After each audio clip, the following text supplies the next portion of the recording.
Coucou les amis, petite vidéo là sur le C4 Picasso. Encore, hein. Donc je passe un petit peu de temps quand même, et il m'occupe bien. Il arrive à 300 000 km.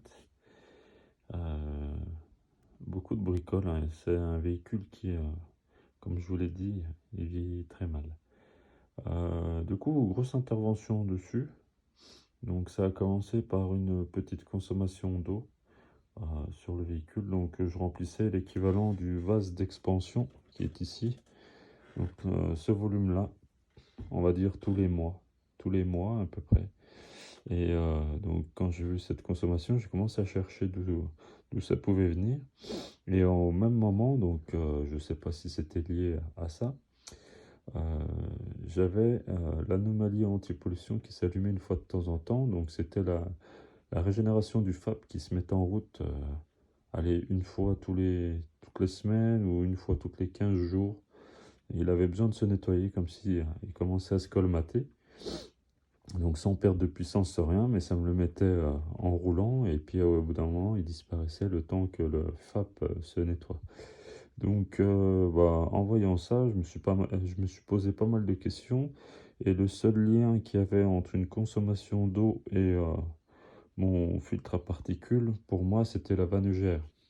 Donc je suis parti là-dessus. Pourquoi? Parce que au niveau de la vanne EGR, on a cet échangeur-là. Donc ça sert à réchauffer l'eau plus vite. Donc on a les gaz d'échappement qui passent d'un côté.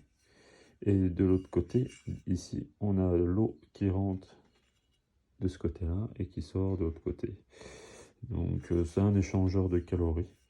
Et je me suis dit, donc à l'intérieur, vous avez vu, c'est des petites tubulures. Donc je me suis dit, vu que l'eau passe à travers ça, il y a peut-être une fissure là-dedans. Donc quand j'ai commencé à démonter cette petite pièce pas mal imposante, qui se trouve, donc je vous le dis tout de suite, hein, elle passe ici, là, à ce niveau-là. On a la vanne qui est prise ici. Donc la vanne, je vais vous la montrer, c'est simple. Donc c'est ce bloc-là. Donc voilà, ce bloc-là. Donc ça c'est derrière le moteur.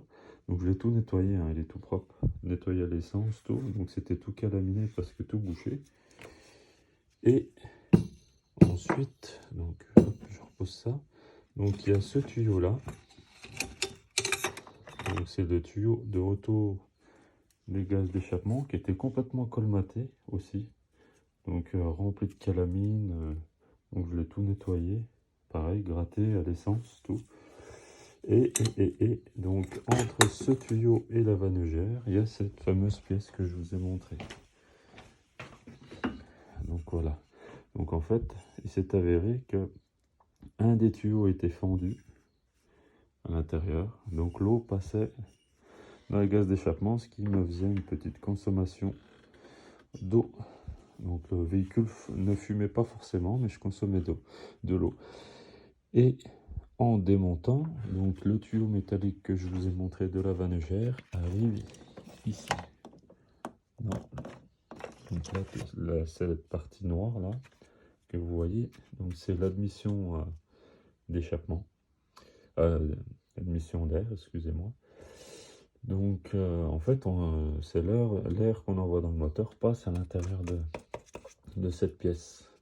Et le problème, c'est que vu qu'on récupère donc les gaz d'échappement donc derrière, on les renvoie à l'intérieur pour les rebrûler, pour éviter de consommer et de polluer. Donc consommer peut-être pas, mais de polluer oui. Et le problème, c'est que les gaz d'échappement, comme vous savez, ça fait de la suie. Donc la vanne commence à être sale. Et donc je vais vous montrer, parce que comme vous pouvez voir, le collecteur est tout neuf. Donc voilà ce que j'ai retiré, moi, l'ancien collecteur. Voilà, regardez cette merde. Donc ça, c'est ce que fait la vanne EGR. Normalement, un collecteur d'admission, il n'y a que de l'air qui passe dedans. Depuis qu'on met des vannes EGR, donc ça pourrit votre moteur. Le véhicule a bientôt 300 000 km. Donc là, les trous, vous voyez, ils ont carrément diminué de taille. Donc en fait, si vous préférez, ma fuite d'eau m'a signalé un petit problème qui en cachait un plus gros. Donc au fur et à mesure que les trous d'admission en fait diminuaient, ça faisait une surpression à l'intérieur de l'admission qui provoquait l'anomalie anti-pollution qui déclenchait un nettoyage du FAP.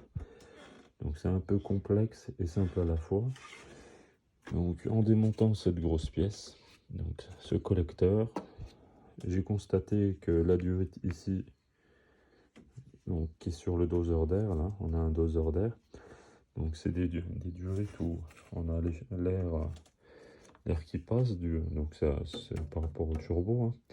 Donc l'air est compressé avec le turbo, passe dans l'échangeur d'air là pour le refroidir. Et du coup, ces tuyaux là, vu qu'il y a toujours un peu d'huile comme vous pouvez constater dedans, hein, c'est normal.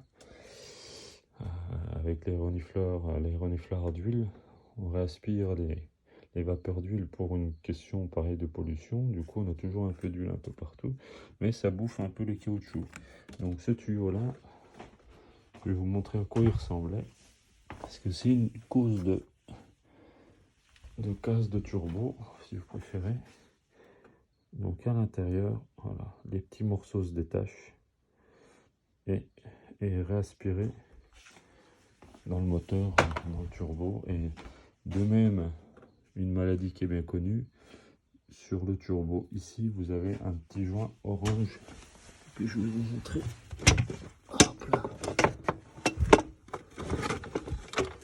Qui est ici, voilà. Ce petit joint orange, faites attention. Bon, il a été changé.